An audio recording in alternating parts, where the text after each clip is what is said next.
احنا اولا بنشكرك يا استاذ امجد، وبنشكر اهالي البرولوس عامه، وبنعتذر لهم عما يحدث في هذه القضيه والمعروفه بقضيه فتاه البرولوس.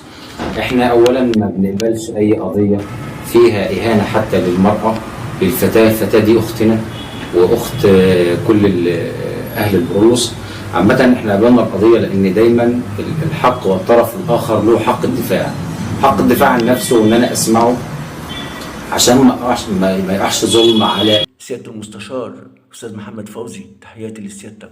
طبعا الاختلاف في الرأي لا يفسد للود قضية. سيادتك ما كنتش محتاج ان انت تقدم اعتذار لأهل البرولوس، لأن على كل أهل البرولوس الكرام انهم يتشرفوا ان في بنت عندهم بتعيش في بلدهم اسمها هبة حسن. البنت ديت صدحت بالحق وما خافتش انها تقول كلمة حق، وكشفت عن نسبة 1% من الموظفين في جمهورية مصر العربية بيتمتعوا بالفساد وبيضيعوا حقوق الناس. سيادتك برضو بتقول سيادتك ان انت ما بتدافعش عن او ما بتقبلش اي قضية فيها اهانة للمرأة.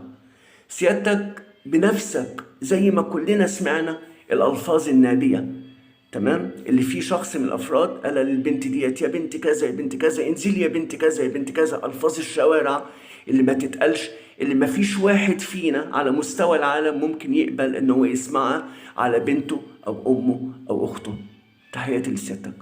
ما هو انا لو خايف ان انا اشهد ضدك، لا هشهد ضدك ولا هشهد معاك، هكتفي ان انا هبعد. فهل في ناس من الاهالي او من الشارع شهدوا في القضيه دي لصالح اكتر من 15 واحد شهدوا اقرارات موثقه وقدمت في القضيه. تمام. المنظوره حاليا. سياده المستشار، سيادتك بتقول ان في 15 شخص شهدوا في القضيه شهادات موثقه.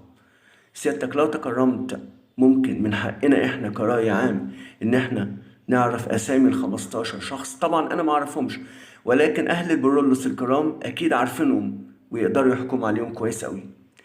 ثانيا، الشاهد الوحيد اللي هبه راحت له البيت اللي هو شغال باشمهندس، يعني بالله عليك، بالله على سيادتك، اما آن الاوان ان سيادتك تراجع نفسك وتقف في صف البنت ديت وتشهد شهادة حق. بالله عليك سيادتك حاول استخير ربنا وربنا ييسر لك امورك. اللهم امين يا رب العالمين. السلام عليكم. حاتم وتامر الألفاظ اللي هم متهمين امام الراي العام ان هم بلطجيه، اللي هو واحد مهندس مدني تم ايقافه من المجلس المدينه بسبب الشكوات المتكرره منهم، وعن تامر اللي هو خريج ازهر. ايا كان الوضع اقسم لي وهو متوضي ان انا احلف على مصحف امام الناس جميعا ان ده ما حصل، وعلى لسانه قلت له لو حدث منك تشيل وزر ما قلت، انما انا بتولي القضيه وشرف لنا تولى القضيه لاننا تحسسنا الدقه في ذلك، وانا المحامي. سيادتك هم مش متهمين بالبلطجه، ولكن اللي حصل دوت اكتر من 1000 بلطجه.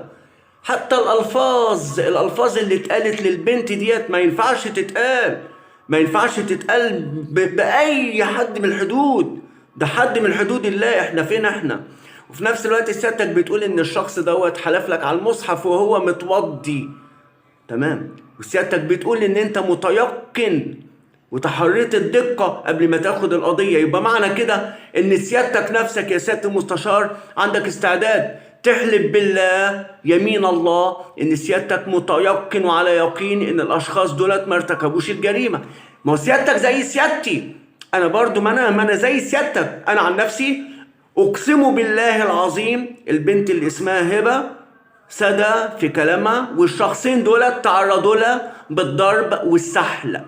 لو سيادتك لو تكرمت احلف بالله وقسما بالله، لو سيادتك حلفت بالله اقسم بالله العظيم انا عن نفسي القضية ديت سوف اتنحى عنها تماما. عندنا مجتمع البرولوس مجتمع ناس طيبين، ناس بتسامح. عمتي بتقول لي خد نصيب الشرعي. بيبقى في امور، والنزاع هنا نزاع مدني اصلا، وفي حاجه اسمها في القانون ازاله منشآت. يعني المفروض المحامي الخصم المفترض يقوم برفع دعاوى وازاله هذا البناء بحكم محكمه وبتقديم اوراق الملكيه. انا ما بقولش ان مفيش، لا، احنا بنقوله دي تخصنا ومش عيب قوي. اما كان ينبغي ان الطرف الثاني اللي هو الطرف القوي ما يجرش على حق الطرف الأولاني اللي هو الطرف الضعيف. وأما كان ينبغي أن موظفين مجلس المدينة يروحوا يطبقوا القانون ويتم إزالة المخالفات عن طريق لسان المتهم. كان المهندس حاتم او تامر الألفاظ الراجل اللي حصل على لغه عربيه قسم الازهر. اما ما حدث من قيامك ببث فيديو على وسائل التواصل الاجتماعي وان انت مستمره. السلام عليكم. دعنا نتفق ان في نسبة 1% تزيد او تقل من كافة المهن، نسبة غير شريفة، ابتداء من الوزير، ممكن وزير، ممكن قاضي، ممكن ضابط، ممكن مدرس، ممكن دكتور، ماشي، ممكن سباك، ممكن نجار، ماشي. والحمد لله احنا في دولة القانون، ماشي. انا اعرف وزراء واتسجنوا في مصر، انا اعرف قاضي انا نفسي كنت بقول عليه قبل كده قاضي جليل وخد اعدام، تمام، في قضية شيماء، الصحفية شيماء.